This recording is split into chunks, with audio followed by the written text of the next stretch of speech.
Mana Randy nak? Tanya Pak Bahtiar yang datang menenteng makanan tak melihat Randy. Dipanggil dokter ke dalam ya. Ada hal yang perlu dibicarakan mengenai Carla. Ini ayah sudah belikan makanan untuk Randy nanti saat keluar minta dia makan dulu. Ayah lihat dari semalam dia belum makan. Anak itu sama kerasnya dengan Carla cocok jika mereka berjodoh. Semoga saja ya, ujar Nia sambil tersenyum tipis. Ayah mau kemana? Tanya Nia yang melihat ayahnya hendak pergi lagi. Ayah mau ke kamar kecil dulu sebentar. Nanti ayah kembali lagi, pamit ayah Bahtiar dan diangguki Nia. Nia menunggu di luar dengan perasaan dak-dikduk menunggu kabar tentang Carla. Dia orang yang ikut khawatir dengan keadaan sang adik tiri karena bagaimanapun juga dia dan Carla lama tinggal bersama meskipun mereka terlihat tidak akur tapi Nia tidak menyimpan dendam pada Carla ini yang membuat ayah Bahtiar menyukai sifat Nia. Apa Anda suaminya? Tanya sang dokter. Iya dok, jawab Randy cepat. Silahkan duduk. Saya ingin jelaskan kondisi pasien. Pasien mengalami koma yang belum tahu kapan berakhirnya. Kondisi ini dikarenakan pendarahan yang terlalu banyak saat beliau datang kemari hingga volume cairan di dalam tubuh sangat berkurang. Risikonya terjadi gagal ginjal yang diikuti dengan gangguan sirkulasi ke pusat paling vital dari tubuh manusia yakni otak dan jantung. Suplai darah yang terganggu ke otak dapat mengakibatkan gangguan dan kerusakan saraf. Demikian pula pada jantung yang sirkulasinya terganggu, maka akan menyebabkan kerjanya tidak efektif dan dapat terjadi gagal jantung. Pada kondisi gagal jantung, tentunya dapat terjadi pula pembengkakan paru. Singkatnya kondisi yang terjadi saling mempengaruhi antar organ satu sama lainnya hingga saat ini pasien belum bisa sadarkan diri. Jelas sang dokter. Beri penanganan yang tepat dan terbaik dok agar istri saya segera sadar.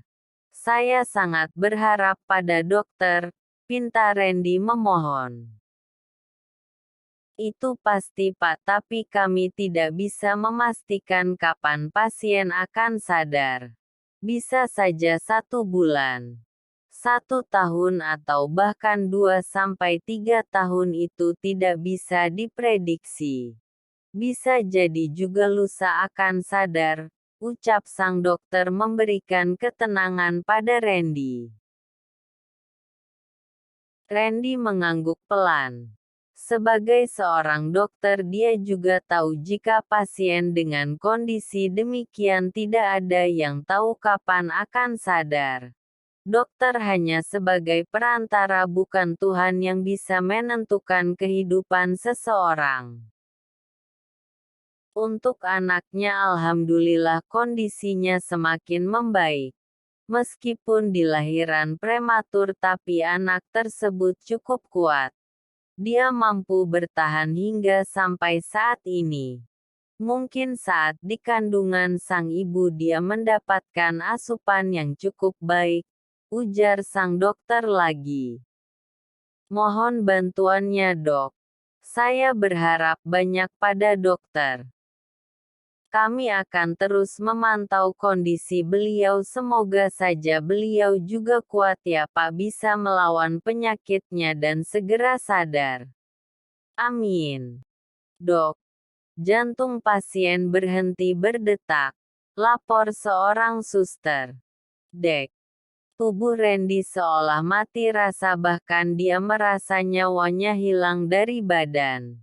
Dia tak sanggup untuk berdiri. Sang dokter segera berlari ke arah kamar pasien. "Ada apa, Ren?" tanya Nia yang mendengar kepanikan dari luar. "Carla, Mbak. Ada apa dengan Carla?" tanya Nia. Randy tak menjawab, hanya menggeleng pelan. 219. Lamaran. Berdoa berjamaah yuk buat kesembuhan Carla. Siapa tahu doa dari para pembaca soleh dan soleha sekalian didengar autor. Amin. Apa Randy biasa begini Big tidak pulang selama Carla pergi? Tanya Mama Fanny. Biasanya selalu pulangnya meskipun malam hari. Pak Randy tidak pernah tidur di luar.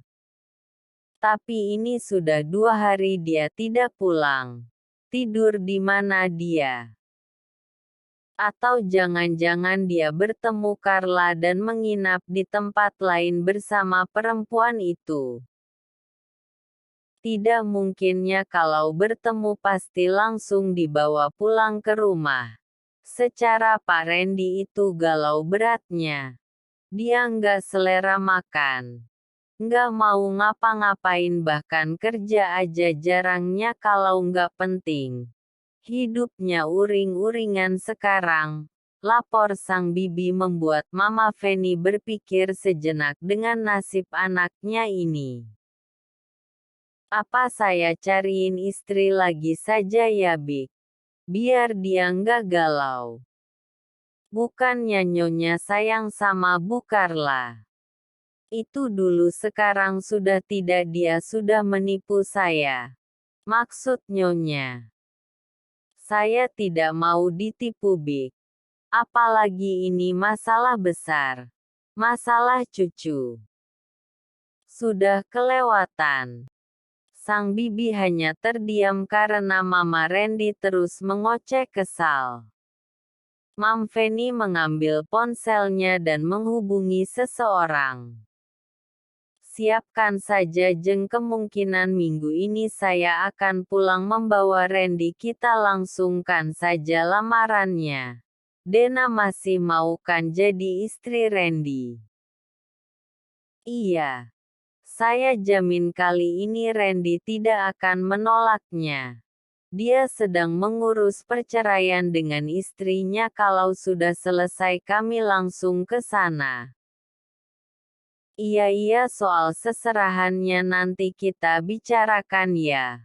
Lamaran saja dulu, ucap Mama Fanny sambil tersenyum manis lalu menutup ponselnya dan mencari nama Randy. Nomor yang Anda tuju sedang di luar jangkauan. Suara operator membuat Mama Fanny kesal. Di mana kamu Ren? Mama ada di rumah, kamu malah keluyuran, tidak jelas. Kalau perempuan itu pergi ya biarkan saja, toh yang dia kandung bukan anak kamu. Gumamnya kesal. Pa, aku benar-benar tidak bisa menikah dengan pilihan Papa. Aku mencintai Mas Randy, Pa. Tapi Randy sampai saat ini tidak memperlihatkan batang hidungnya setelah memutuskan kamu. Apa yang harus kamu pertahanan dari dia Bi? Ini semua juga karena Papa yang selalu menolak Mas Randy. Bi. Fadil jauh lebih kaya dari Randy dan jauh lebih baik dari Randy, jadi tidak ada alasan kamu menolaknya. Dulu juga kamu yang meminta menunda sampai selesai kuliah bukan? Tapi bukan bersama Fadil Pa. Aku menunda menikah dengan Mas Randy dan sekarang aku sudah memutuskannya. Papa tidak mau tahu kamu menikah dengan Fadil atau tidak sama sekali. Tapi aku sudah tidur dengan Mas Randy Pa. Ujar Bianca membuat papanya terdiam. Plak. Satu tamparan keras dilayangkan oleh sang papa, dia tidak menyangka anak perempuannya berbuat demikian. Sangat murahan hanya karena cinta. Apa kamu sadar dengan yang kamu ucapkan, Bi? Ya, Pak. Aku dan Mas Randy sudah tidur bersama.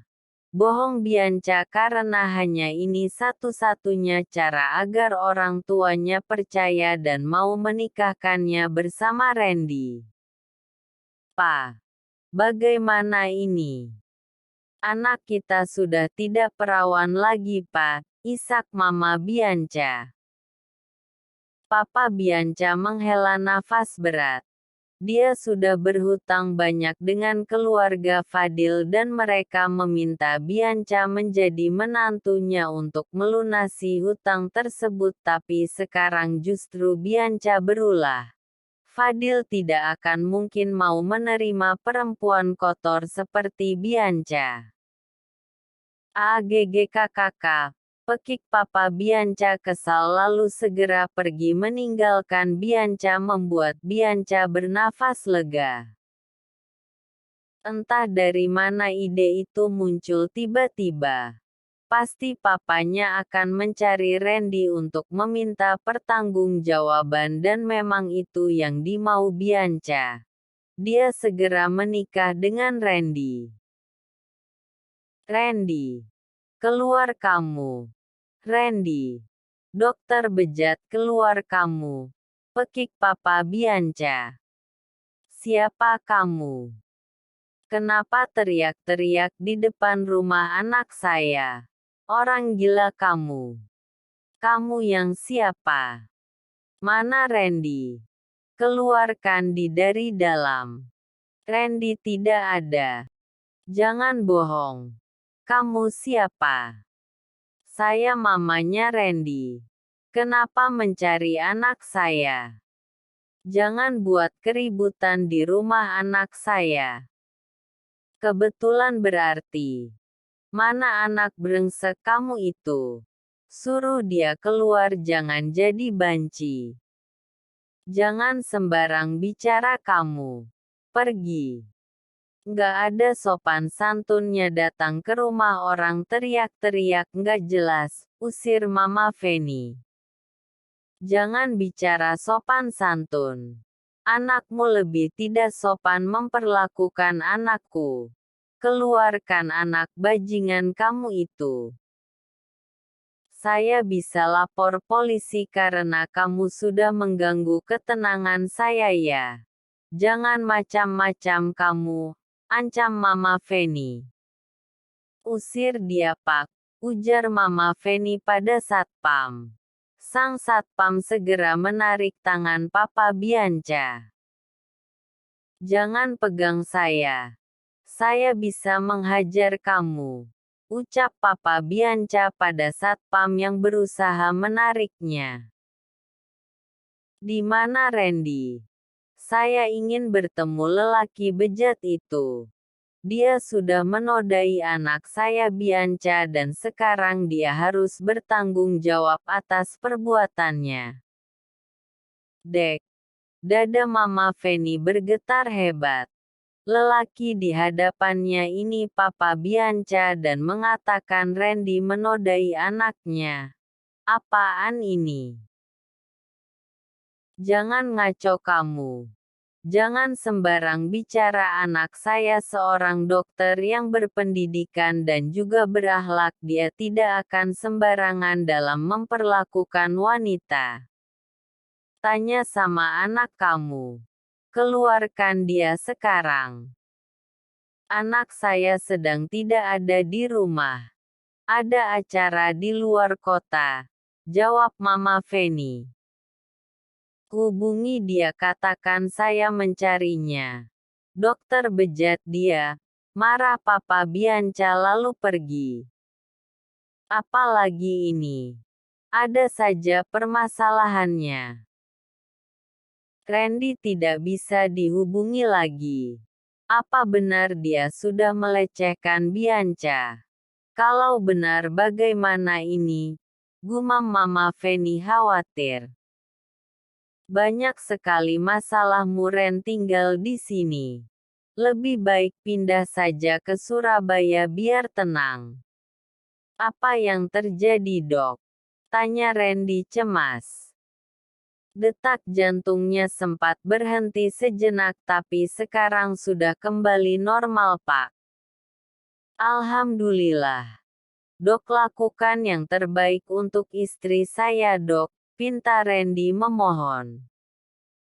Pasti, Pak. Untuk semua pasien kami lakukan yang terbaik, jadi tidak perlu khawatir dan jangan putus berdoa meminta pada Yang Kuasa. Saya hanya perantaranya saja, ujar sang dokter dan diangguki Randy pelan. Randy mengusap wajahnya kasar lalu segera pergi. Kemana, Ren? Tanya Nia yang melihat Randy tergesa-gesa. Titip Carla, Mbak, pekik Randy. Randy mendatangi ruangan anak Carla di mana sang bayi prematur itu berada. Untuk kondisi anak Carla semakin membaik, dia mampu bertahan hingga detik ini. Hai jagoan Papa. Apa kabar hari ini? Papa bahagia melihat perkembangan kamu, nak, semakin membaik. Jangan buat Papa dan Mama bersedih ya. Bertahan untuk kami, ucap Randy pelan. Bayi mungil tanpa dosa itu sedang tertidur pulas di dalam inkubator. Kamu pasti ingin Papa dan Mama peluk. Iya, nak. Papa juga sangat ingin memeluk kamu, nak, tapi Papa masih khawatir dengan alat yang ada di tubuhmu ini. Kamu harus jadi anak kebanggaan Papa ya. Kamu harus bisa melewati ini semua, sayang. Papa akan terus jaga kamu. Doakan Mama cepat sadar, sayang. Agar bisa lihat kamu di sini dan peluk kamu. Randy memandang wajah anak lelaki ini. Hidungnya mancung seperti Randy, matanya sedikit sipit mirip Carla dan bibir mungil sama seperti Carla juga. Hampir 80% wajahnya mirip Carla.